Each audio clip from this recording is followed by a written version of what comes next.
Господин Спичков, коментара ви за срещата. Доста съм нервен заради от съдята, може би. Естествено, че съм нервен, защото не може един, който иска да е някакъв фактор в българския футбол, да видя, че най-големият буклук. Най-големият буклук се показва не и за един път, за два пъти. Не може да се подиграва с труда. Независимо, че сме загубили. Но не може да се подиграва 90 минути с труда. Да се дига картони където се иска, под се иска, чисто до спани дава. Как да го направя? Как да влезе пред тези деца? Какво да направя пред тези деца? Да се подиграва труда с тези деца, всеки ден къде ги тренирам. И утре да ме сочи, че съм дал мача на Локомотив. Това не трябва да пишат утре. Всичко трябва от... С тези мръшляци. Края на първото време. Да, оне, където не спиру, като същата работа. Където футбол не стои, той същия буклук.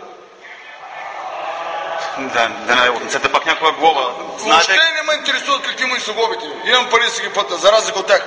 Където крадат, аз имам чисти пари. Мислите ли, че може да е нещо тенденциозно спрямо вас? Ами както виждате, какво може да е? Какво може да е? Представете, ако не съм аз, какво ще е тук? Ето бива толкова простотия бъде, чак толкова. Чак толкова не бива. Видяхме ги за какво става въпрос. Цяла година ги траих. Цяла година ги траих да се подиграват с всичките. Те не би да искат да ви писне. На мен не може да ми писне. И специално това, където цял ден върви тук-таме, където не се прибира в България, не може да ми писне от него. Ще остане ли напук на него тогава? Да, ще остана напук на него, да му е яд. Точно за това.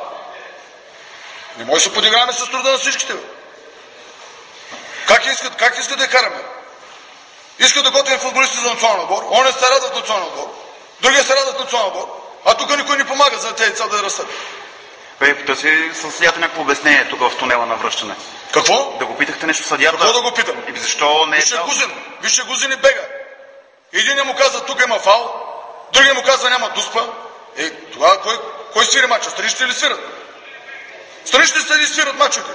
А кой е казал, че няма дуспа? Страничния? Ами да, точно до него, на 3 метра от него. При центрирането на правилника. Ами нека да го видят всичките, аз не ме е срам да кажа, че дуспа. Ама се подиграват с тези деца, където искаме да направим нещо. Сега няма да стане. Вие вижте, кой става шампиони, как стават шампиони, оне другия ляга драват мачовете. Аз не искам моите деца ги сочат с пръст утре. Мен няма да соча с пръст. Ще съм загубил един мач. Доста хора очакваха мача да го дадете, но наистина това е... Тези приказки са най-големите простоти. Няма да сочиш. Кой сочи? Няма да сочиш, че съм дал мача. Много хора говорят. Нека си говорят. Кои сте го очакванията, вие си играхте. Да, говорят те които залагат. Сигурно. Да, които залагат, искат да спечелят лесни пари. Аз пари лесно не печеля. Там на стереник си печеля моите пари. И децата ги учат футбол да играят. Аз това ви казвам, че се очакваше друго, но наистина те играха. Играха. И не ме е срам, че съм загубил. И не ме е срам. Една грешка сме направили, вкарали са гол. Окей, това е футбол. Но няма да се подиграват. Защо не потърсите някаква среща с Бомиха? Каква среща да търся с 100? Или с 100. Няма споменаваме ми тук. Добре. Май тази работа, ще го търся. Това ако така продължава, до какво правите? Ами до там. Дога някъде го фана, го преби, това е. Това стане.